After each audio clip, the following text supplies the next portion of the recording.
Muy bien, vamos a continuar con esta sesión sobre diseño y arquitectura de software, la introducción, ¿no?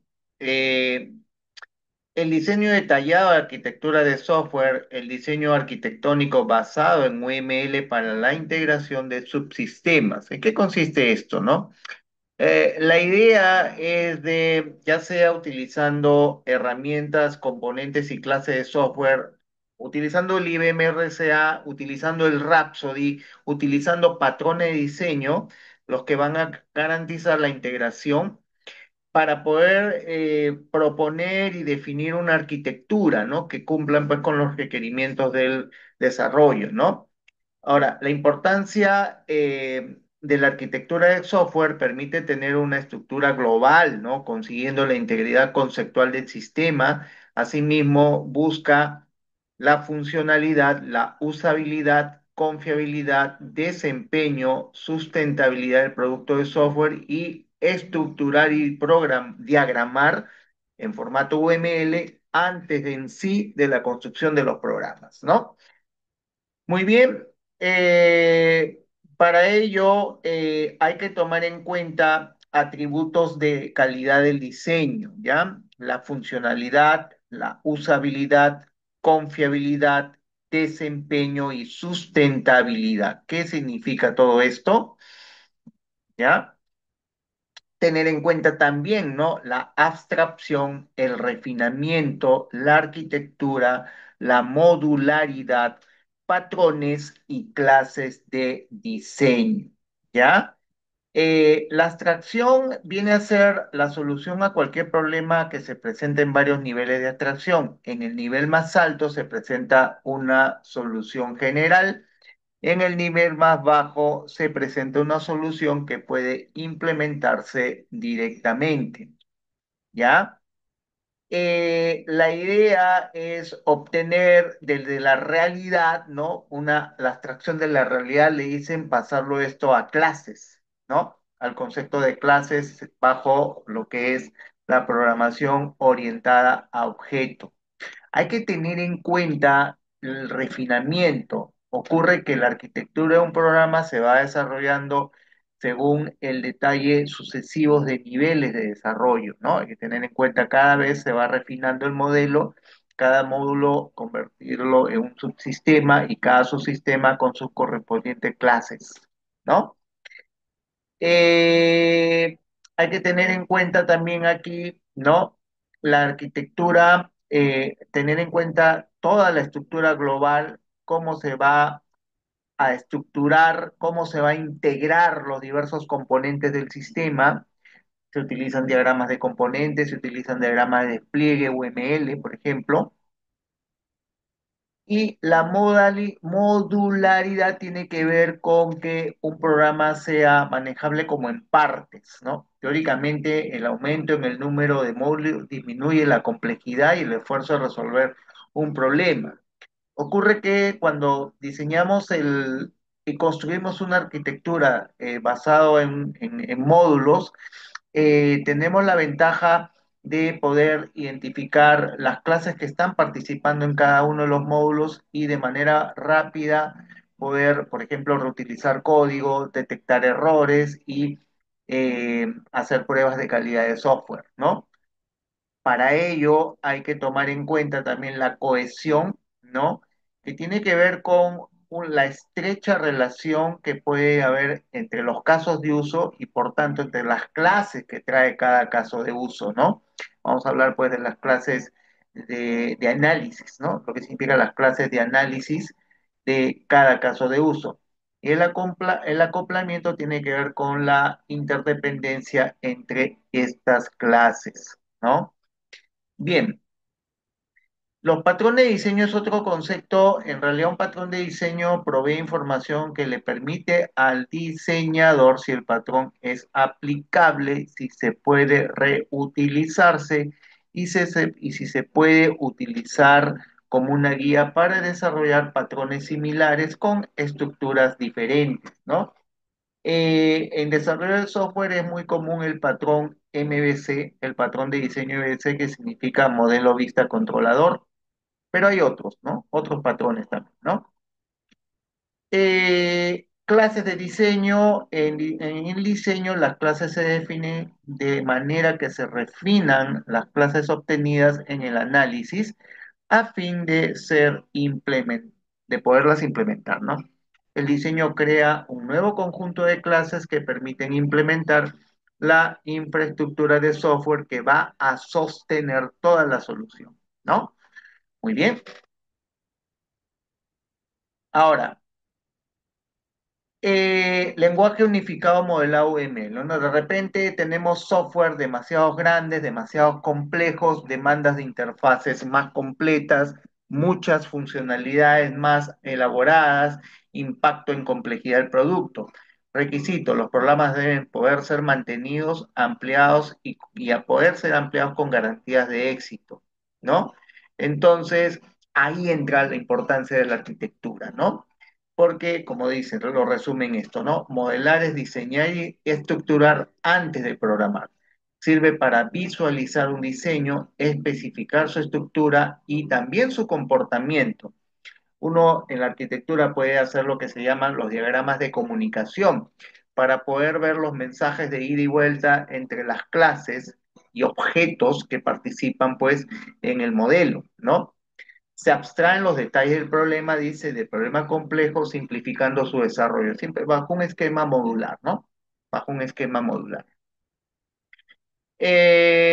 Por ejemplo, acá tenemos el diagrama de casos de uso, ¿no? Pero de repente podemos esto reempaquetarlo, ¿no? Un paquete de ventas, ¿no? Y todos los métodos y códigos de programación que atañen a las transacciones de ventas se reagrupan en el paquete de venta, por ejemplo, ¿no? Entonces, si esto yo lo llevo a un diagrama de clases, ¿no? Entonces, el diagrama de clases me muestra un resumen del sistema en términos de sus clases y las relaciones entre ellas. Las clases abstractas tienen su nombre interfaces, pero existen las clases de interfaces, lo que llaman las clases control y las clases tipo entidad, ¿no? Y eso se va a hacer por cada caso de uso del modelo de casos de uso, ¿no? Por otro lado, tenemos otros diagramas, como por ejemplo el diagrama de despliegue, que sirven para modelar básicamente la representación del hardware, ¿no? Y con todos sus componentes, ¿no? Puedo hablar de interfaz, puedo hablar de gestores de base de datos, puedo hablar de manejadores, ¿no? Por ejemplo, como ve el dibujito de acá.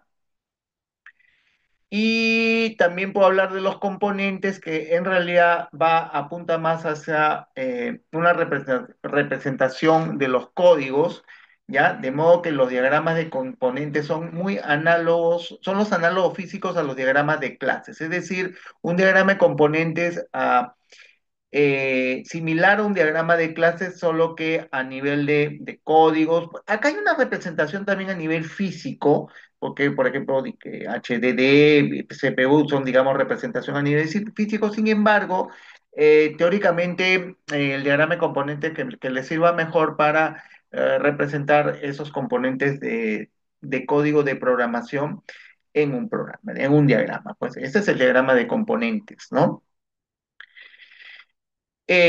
Como por ejemplo acá, ¿no? De repente acá hay un gestor de cuentas, hay una ruta de conexión, acá hay interfaces, acá hay un acceso, un componente de accesos, un componente de control, un componente de conexiones, ¿no? Es una manera, ¿no? Por ejemplo, al desarrollador poder previsualizar, ¿no? Cómo se van a construyendo las pequeñas partes que tiene pues cada uno de estos componentes, ¿no? Un diagrama secuencia en realidad describen cómo los objetos del sistema colaboran de manera detallada, cómo las operaciones se llevan a cabo en términos de los mensajes. Es como la línea del tiempo, ¿no? En una línea del tiempo, ¿qué está pasando, ¿no? Con los mensajes de ida y vuelta en el sistema.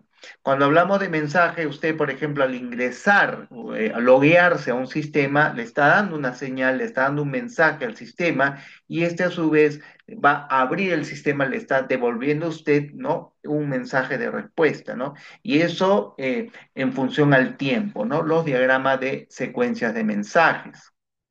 ¿no? Entonces uno puede representar esta situación como líneas de tiempo, ¿no? Acá donde participan los diversos objetos, ¿no? Muy parecido a un diagrama de comunicación, ¿ya?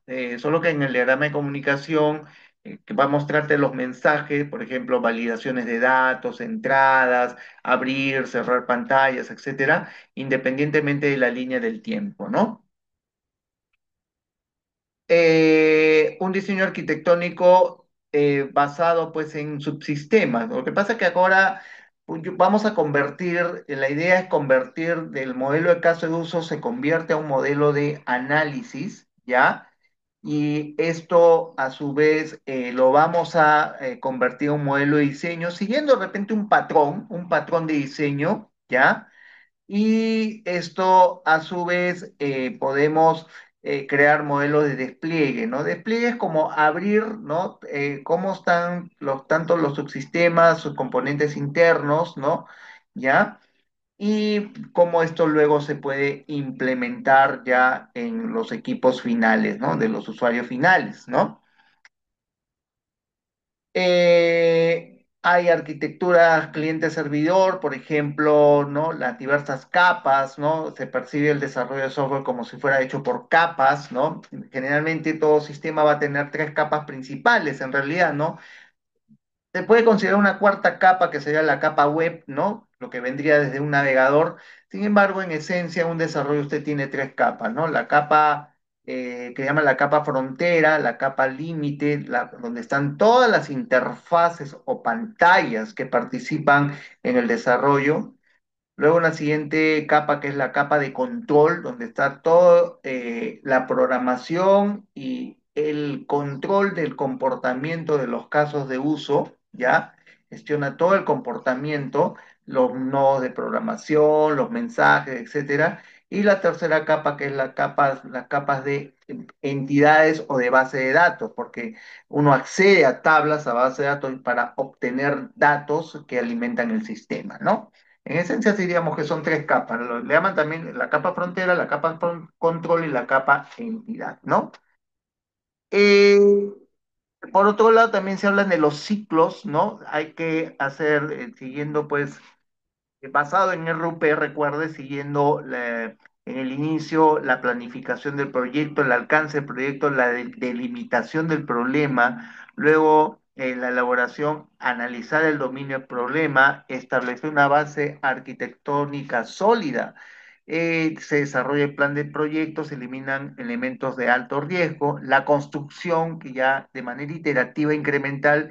Recordemos que en metodología ágil AUP es a través del lanzamiento de prototipos de prueba, de manera incremental el producto completo preparado para la transición final, que vendría a ser ya la instalación y despliegue, ¿no? En los equipos de los usuarios, ¿no?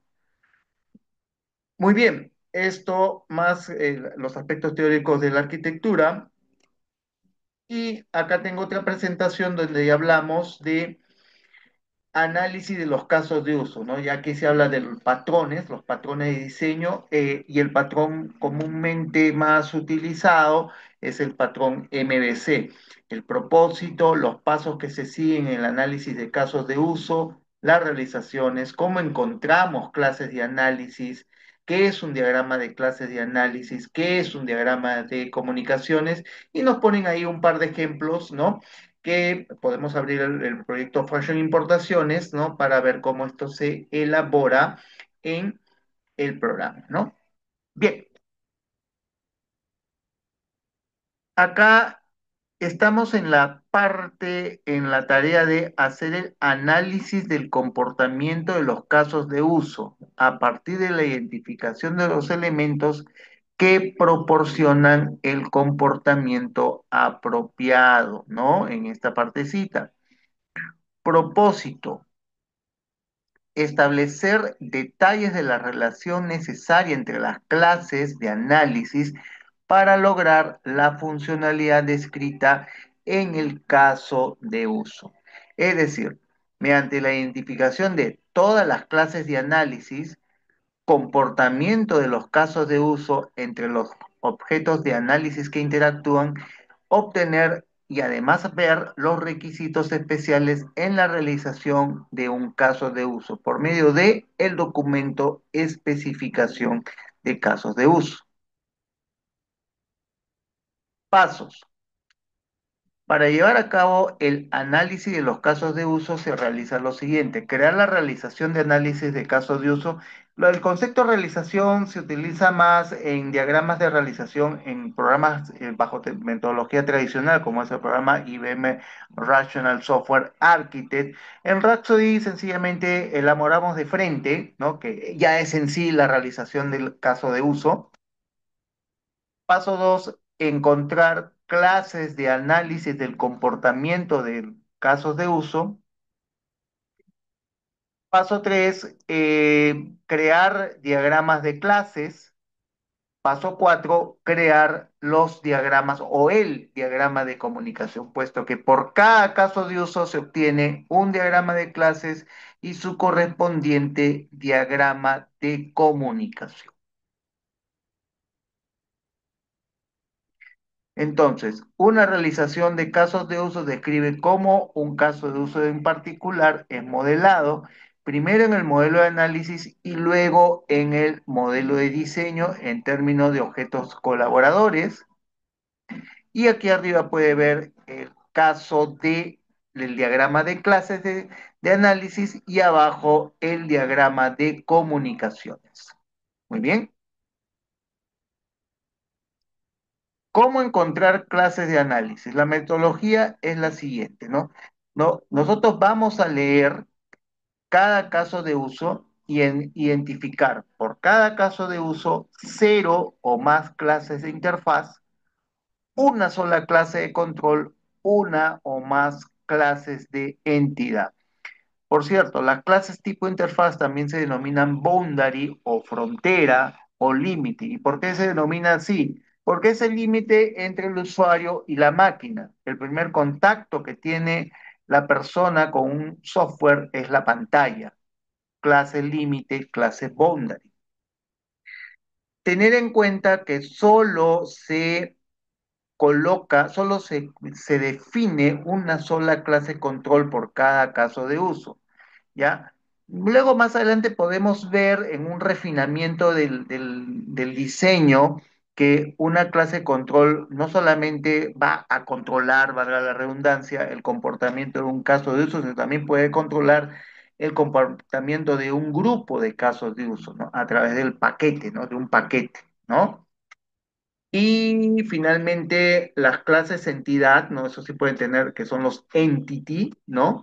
Ya tiene que ver con las entidades que posteriormente van a ser las tablas de la base de datos a la cual se conectan las pantallas. ¿Y cómo se conectan? A través de la clase control. Y este es el modelo vista controlador, ¿no? El modelo nos revela la información del sistema, ¿no? El control revela la coordinación del flujo de los casos de uso y la vista los límites del sistema. Según la metodología OOC de Iván Jacobson, las clases son clases estereotipadas para crear modelos ideales de objetos. Se basa en el patrón modelo vista controlador que define clases enfocadas a la separación de responsabilidades, ¿no? Una metodología sumamente práctica, sumamente bastante como le digo, bastante común que se aplican en los desarrollos de software. Y acá nos explica cómo encontrar clases de análisis. Las clases Boundary describen la interacción entre el sistema con los usuarios y también con otros sistemas, porque pueden ser otros dispositivos, ¿no? Otro software, puede modelar formularios, protocolos o APIs, ¿no? El concepto de APIs, ¿no?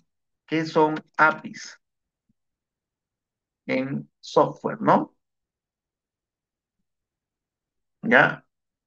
El término API, ¿no? ¿No? Tiene que ver con, más o menos tiene que ver con como interfaz que permite intercambios de información entre los componentes de software, ¿no? API, ¿no? Es como un menú de opciones de un programa que ofrece para que se comunique con otros programas, ¿no? Esos son los APIs, ¿ya? El concepto de APIs, ¿ya? Por eso dice, puede modelar formularios, protocolos o APIs, ¿no? ¿Ya? La clase Bond. Por ejemplo, dice, el caso de uso procesar facturación envía información a un sistema de facturación externo. Aquí nos están poniendo en la figurita, primero que las clases Bondary se suelen nominar, se suelen colocar el nombre clase interfaz, guión bajo y algún nombre, sistema de facturación. Y acá, ojo, acá aparece sistema de facturación, no necesariamente una persona, es un sistema, como lo podemos ver aquí. Muy bien. Clase control. La clase control es la que se encarga de modelar la coordinación, secuencia, transacciones y control de otros objetos. Todos los casos de uso ubicados en un paquete de análisis comparten la misma clase control. Ejemplo, en un paquete de análisis denominado evaluación, se ubican los casos de uso evaluar empleado, procesar evaluación de desempeño, consultar estadísticas de evaluaciones. Y aquí pues la clase control que coordina el trabajo de cada uno se llama CC, clase control, guión bajo evaluación. Es decir, para optimizar la arquitectura, podemos utilizar una sola clase que se encarga del comportamiento de un grupo de casos de uso. Entonces, hay un paquete, ¿no? Que se va a llamar evaluación, donde están contenidos todos estos casos de uso y solamente bastará con una sola clase control, donde ahí están metidos los métodos de programación, los mensajes y objetos, ¿no? Que regulan, gestionan el comportamiento de este grupo de casos de uso. Clases entity. Modela información o comportamiento que posee una vida larga en el sistema. Estas clases sufren un proceso de refinamiento a medida que se ubica a la misma clase entidad dentro de distintas realizaciones de casos de uso.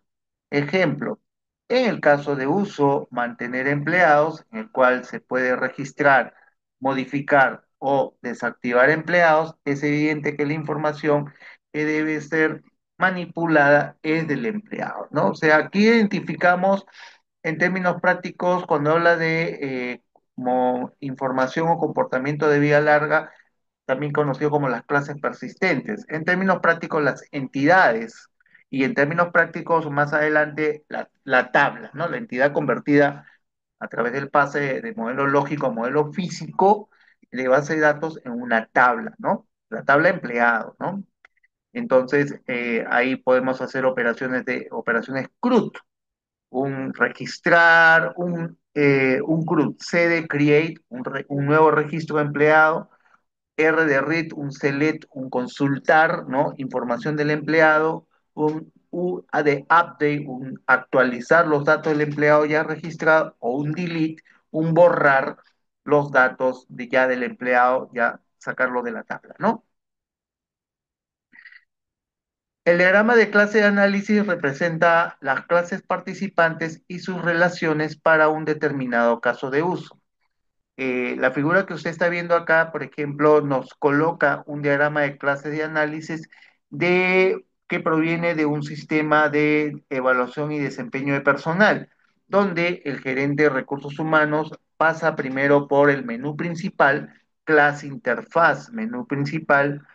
Una vez dentro del menú, selecciona su pantalla clase interfaz, mantener competencia, y una vez que está ahí, selecciona la opción clase interfaz competencia. Se está definiendo, según este diagrama, una clase control llamada criterios y una entidad llamada competencia. Para entenderlo mejor, en un sistema de evaluación de selección de personal, vamos a evaluar los empleados y los empleados se van a evaluar según una lista de criterios y estos criterios están registrados en una tabla llamada competencias, por ejemplo. Puede ser competencias técnicas, conocimientos de programación, habilidades blandas, etcétera, como una lista, ¿no? Entonces, solo que acá lo han definido como competencia. ¿ya? Como una competencia. El diagrama de comunicaciones. ¿Qué es el diagrama de comunicaciones? Antes de esto, vale la pena mencionar que los casos de uso mantener solo van a hacer referencia a una sola entidad. Por ejemplo, mantener empleado, la única entidad es empleado. Mantener cliente, mantener producto, mantener competencia, etcétera, ¿no? Donde solamente se definen las transacciones básicas CRUD, ¿no? También conocida como la manipulación de los datos maestro, las tablas master o datos maestros. Muy bien. Diagrama de comunicaciones. El diagrama de comunicaciones es un tipo de diagrama de interacción que muestra la colaboración dinámica entre los objetos. Es decir, describe el comportamiento de un caso, como a través de los mensajes. Por ejemplo, del caso anterior, ¿no? Mantener competencias, el gerente como primer mensaje o señal que le envía al sistema es uno, selecciona competencias, ¿dónde? En el menú principal. De ahí, mensaje 2, a través de la clase control criterio, invoca la interfaz. Como mensaje 3 obtiene datos de la tabla competencia. Como mensaje 4 de vuelta hacia la pantalla, hacia el usuario, muestra el listado de competencias a través de la pantalla, mantener competencias, y la respuesta como mensaje 5 del usuario, el gerente de recursos humanos, seleccionar la opción de la lista de competencias, ¿no? ¿En qué le puede servir esto al desarrollador? Claro, lo que pasa es que al momento que haga las rutinas de programación, él puede crear las cajas de mensajes, ¿no? Crear la validación de los datos, ¿no? Los mensajes emergentes cada vez que usted está llenando o accediendo a una pantalla en este caso de uso.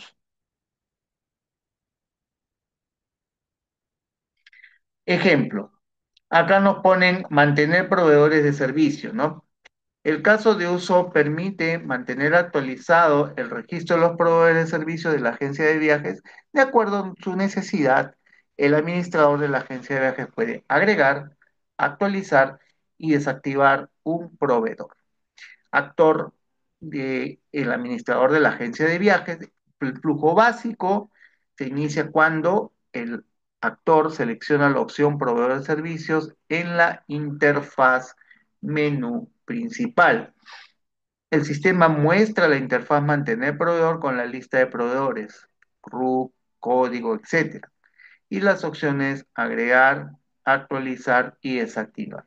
Entonces usted lo que hace, a usted le van a dar la EQ, leer pues el flujo básico, los flujos alternativos si los tiene, los subflujos. Generalmente un mantener va a tener los subflujos, agregar, actualizar y desactivar, ¿ya?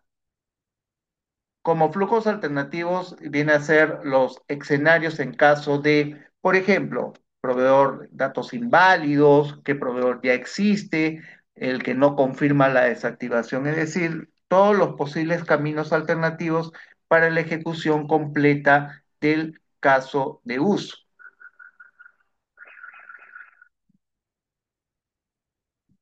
Recuerde que las precondiciones son las condiciones que ya deben estar listas para que se ejecute el presente caso de uso, el que se encuentre, por ejemplo, ya logueado el actor, que la lista de proveedores esté disponible, y las postcondiciones son los resultados de la ejecución del presente caso de uso, que en este caso, como es un mantener proveedor, que ya se encuentre o registrado, o actualizado, o desactivado según el subflujo elegido.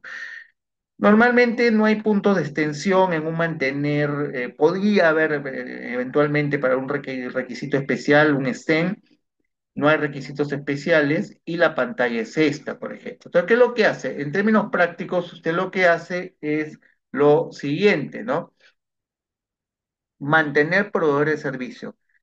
Acá tiene la clase control proveedor, ¿ya? Va a trabajar sobre la entidad proveedor. Donde usted vea la palabra menú principal, o la palabra, mejor dicho, la palabra interfaz, esa es su clase boundary.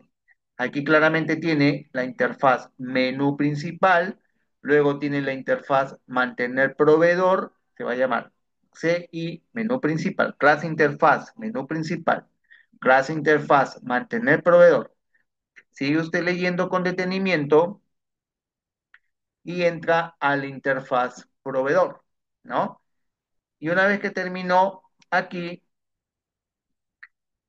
¿no es cierto?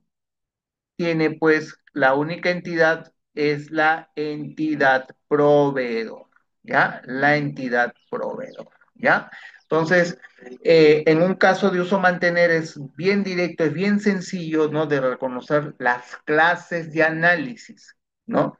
Clase boundary, clase control y clase entidad. Una vez que hizo eso, este es su diagrama, ¿no? Entonces tiene ahí el administrador de la agencia de viaje, pasa por las tres pantallas se comunican con la clase proveedor y la clase proveedor a su vez obtiene datos de la tabla, la entidad proveedor. Muy bien, tener en cuenta, aquí dice los objetos que participan, dice tener en cuenta qué tipo de objetos participan aparte del control, ¿no? Entonces acá, por ejemplo, estamos viendo en el flujo básico. Cabe señalar que uno hace un diagrama de comunicación por cada flujo. Un caso de uso tiene el flujo básico y tiene los subflujos. Quiere decir que para un mantener tendría cuatro diagramas de comunicación. El diagrama del flujo básico, el diagrama del subflujo agregar, diagrama del subflujo actualizar, el diagrama del subflujo desactivar. Para propósitos didácticos tenemos acá, por ejemplo, el diagrama de comunicación solo para el flujo básico. Ahí puede ver, el administrador manda la señal, selecciona proveedor de servicios en el menú principal, mensaje 2 invocar por medio de la clase proveedor, obtener los datos de la tabla proveedor. Como respuesta, luego de pasar por la clase proveedor, le muestra en la pantalla hacia el usuario la lista de proveedores disponibles y finalmente el administrador va a seleccionar una opción. ¿Cuál?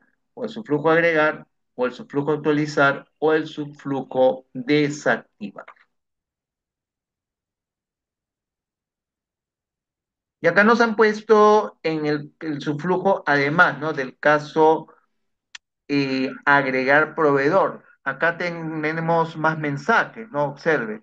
¿Cómo arranca todo? El primer mensaje arranca aquí cuando ya estando, recuerde que acá participa, usted ya está dentro del menú principal, pero ya se encuentra por abrir la interfaz proveedor, la pantalla del proveedor, ¿no? Entonces acá, si eligió el subflujo agregar, como mensaje, recibe el usuario, le muestra la pantalla interfaz como mensaje 2 el administrador ingresa los datos, como mensaje 3 le da aceptar, clic en el enter, aceptar, como mensaje 4 esto llega a la clase control por medio de clase control proveedor, como mensaje 5 va a la tabla proveedor, obtiene el máximo código. Esta es una regla de negocio, ¿no? Por ejemplo, el máximo código, porque acá lo está diciendo, observe, en la EQ nos lo está especificando en el paso 6, ¿no?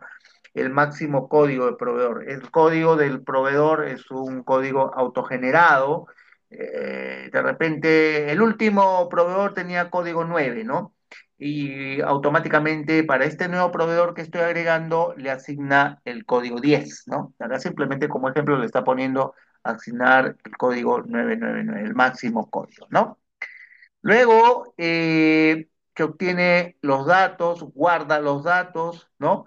Se va al mensaje 7, donde el mensaje 7 va a ser mostrar un mensaje de confirmación que dice mostrar proveedor creado exitosamente con código tal, ¿no? 9999.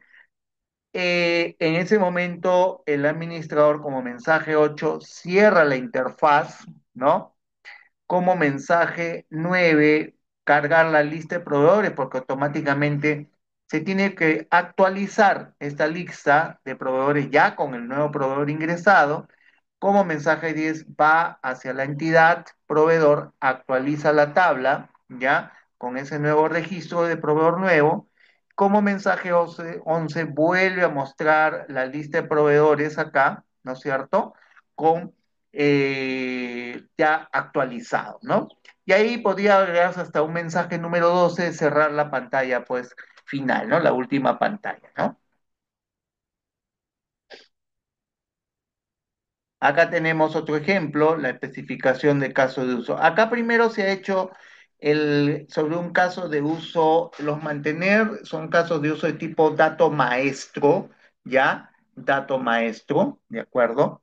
Y acá luego le han hecho un ejemplo, tenemos un ejemplo de un dato transaccional. Explicaremos luego al desarrollo del ejercicio práctico en el proyecto Fashion Importaciones, ¿no? El proceso de definir los casos de usos que van en la capa general, dato maestro, y los que van en la capa específica, dato transaccional. Entonces acá nos han puesto un evaluar pedidos a crédito, igualito, el mismo proceso, empezamos a leer con detenimiento la pantalla, observamos que este tiene dos pantallas, ¿no? Una primera pantalla donde se muestra la lista de los pedidos a crédito, ¿no? La lista de los pedidos a crédito, y uno selecciona uno de ellos, ¿no? Visposa o Mario Félix o Clever Flores, y entra al detalle. Una vez seleccionado uno en la lista, entra aquí al detalle, ¿no? Y este es el detalle del pedido, ¿no? Es un caso de uso, evaluar pedidos a crédito. Uno de los casos fue el proyecto Fashion Importaciones, donde hay una mejora, ¿no? Donde también hay la posibilidad de que se hagan ventas al crédito, ¿no? Muy bien, ese es en la pantalla. El diagrama de clases va a ser de esta manera, ¿no? Por ejemplo, viene acá, entra al menú principal, luego pasa o selecciona el menú evaluar pedido, donde está la lista de pedidos a crédito, y luego seleccionó un pedido, ¿no? Un pedido. Aquí, ¿qué está ocurriendo, no? En el detalle del pedido aparece la entidad cliente, a su vez aparece la entidad pedido. Primero aparece la entidad pedido, luego su correspondiente detalle de pedido. O vamos en este orden. La entidad pedido, ¿qué va a tener? Va a mostrar los datos del cliente y los datos del vendedor, ¿ya? Los datos del cliente y los datos del vendedor que atendió a ese cliente. Luego hay que pasar al detalle de pedido, donde el detalle de pedido va a cargar los productos, uno o más productos. Y esto que ve, pues, detalle pedido es, pues, justamente una clase de tipo entidad asociativa, ¿no? Para romper una relación muchos a muchos, porque muchos pedidos, ¿ya? Pueden contener muchos productos, pero a través del detalle pedido nos centramos en un pedido, cuántos productos se está cargando. Si lo quiero ver esto desde la pantalla, observe que aquí, ¿no? En esta parte de acá, en esta partecita de acá, ¿no? Entra aquí, ¿no? La pantalla principal acá, perdón, vamos a agrandar un poquito esto. La pantalla principal, en esta partecita de acá, observe, solamente mirando la pantalla, ¿no? Aparece la lista, ¿no? Entonces, entrando acá, este es el contenedor principal, ¿no? Pedido. Luego entro a dato del pedido, aparece la casilla vendedor, entidad vendedor. Aparece más abajo el grupo de datos del cliente. Y luego entra al detalle, ¿no? Acá donde dice código, nombre, producto, precio, este ya viene a hacer el detalle del pedido que está cargando los productos. Por supuesto, dependiendo de las reglas de negocio, podría haber de repente otras entidades no tan evidentes, como de repente podría ser la línea de crédito, ¿no? Pero ya sería entrar a un refinamiento muchísimo más detallado. Pero básicamente va a tener pedido, vendedor, cliente, detalle pedido y producto. Muy bien. Entonces ahí tiene el diagrama de clase de análisis. Y el diagrama de comunicación presenta esta situación. Acá tenemos hasta 18 mensajes, ¿ya? Hasta 18 mensajes, ¿no? Mire cómo trabaja acá, ¿no? Todo va a empezar en el mensaje número uno. anda por acá el mensaje número uno, seleccionar la opción evaluar pedidos. A su vez, la pantalla solicita los pedidos pendientes de evaluación a través del control. Luego, el mensaje número 3 tiene que mostrar en esta parte, el mensaje número 3 obtener de la entidad de pedido el estado, ¿no? ¿Cuáles son aquellos pedidos que se encuentran pendientes? Una vez que aparece esto, se va al mensaje número 4, ¿no? Debe estar aquí, donde está el mensaje número 4, obtener datos del cliente. 5, obtener datos del vendedor, ¿no? Y del mensaje 6, mostrar la pantalla, la interfaz con los pedidos pendientes. Una vez que hace esto, el mensaje 7 que le da el vendedor es seleccionar los pedidos, aceptar, clic en aceptar, pasa a obtener pedido, el pedido seleccionado por control, y de ahí obtiene el dato del pedido especificado, ¿no? El pedido especificado, ¿ya? Una vez que obtiene los datos del pedido especificado, obtiene los datos de ese cliente en ese pedido, obtiene los datos del vendedor que atendió ese pedido, luego se va, obtiene el detalle del pedido. Y de ahí, una vez que obtiene el detalle del pedido, obtiene como mensaje 14 los productos que se están cargando en el detalle. Luego se va al mensaje número 15, mostrar la pantalla aquí, ¿no? Con el pedido seleccionado. En esta parte, la pantalla con el pedido seleccionado. Ingresa las observaciones, por ahí en el flujo habla, ¿no? Uno puede ingresar, no sé, una observación que está en esta parte, si se da cuenta en esta partecita de acá, la observación, esta casilla de esta caja de multitexto, ¿no? Cliente aprobado, las razones por qué lo está aprobando, algún detalle, alguna observación, ¿ya? Aprobar, selección, aprobar, el mensaje 17 sería aprobar, el mensaje 18 grabar, y una vez que luego, esto tiene que pasar por el control, ¿no? Graba la aprobación, mensaje 19, ¿no? Y actualiza, va hacia el mensaje 20 para actualizar nuevamente la tabla pedido hacia pedido aprobado. Una vez que el pedido está aprobado, tiene que mostrar un mensaje de vuelta, pedidos aprobados, ¿no? Como mensaje 21, ¿ya? Y tal vez un mensaje 22 podría ser, ¿no? Nuevamente, claro, tendría que entrar acá si entro a repetir, por eso está finalizando en el mensaje 21, entro a repetir acá para mostrar la lista de pedidos pendientes actualizados, donde ya salió este pedido que se acaba de aprobar, ¿no? Muy bien, ese es el diagrama de comunicación del flujo básico con 21 mensajes, ¿no? Y acá puede ser, por ejemplo, en el caso de que una solicitud sea rechazada ¿no? En un flujo alternativo, ¿no?